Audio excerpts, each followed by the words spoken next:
బాహుబలి 2 తర్వాత దర్శకధీరుడు రాజమౌళి తన తదుపరి చిత్రాన్ని యంగ్ టైగర్ ఎన్టీఆర్తో చేస్తాడని గత కొంతకాలం నుంచి ఇండస్ట్రీలో ఓ వార్త చక్కర్లు కొడుతూ వస్తుంది.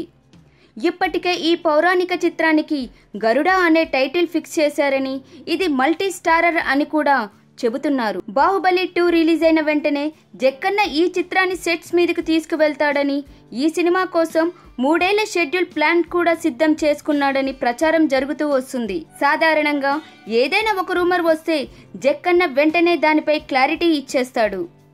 అలాంటిది గరుడ ఎంతకాలం నుంచో రకరకాల వార్తలు పుంకాలుగా వస్తున్నా వాటిని ఖండించడం లేదు, అలాగని క్లారిటీ ఇవ్వడం లేదు. దీంతో ఈ ప్రాజెక్ట్ ఖచ్చితంగా ఉంటుందని, అందుకే ఈ రూమర్లపై జక్కన్న సైలెంట్గా ఉన్నాడని ఫ్యాన్స్తో పాటు సినీ జనాలు కూడా అనుకుంటున్నారు. కానీ తాజా సమాచారం ప్రకారం ఈ ప్రాజెక్ట్ ఉండదని తెలుస్తుంది.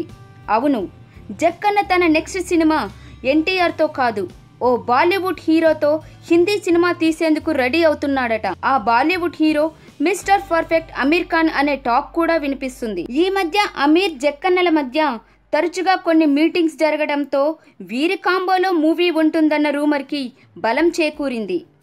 మరి ఇందులో ఎంతవరకు నిజముందో తెలియాలంటే జక్కన్న క్లారిటీ ఇచ్చే వరకు వెయిట్ చేయాల్సిందే. ఒకవేళ ఈ రూమర్ నిజమే అయితే ఎన్టీఆర్ ఫ్యాన్స్కి చేదు వార్తే అవుతుంది.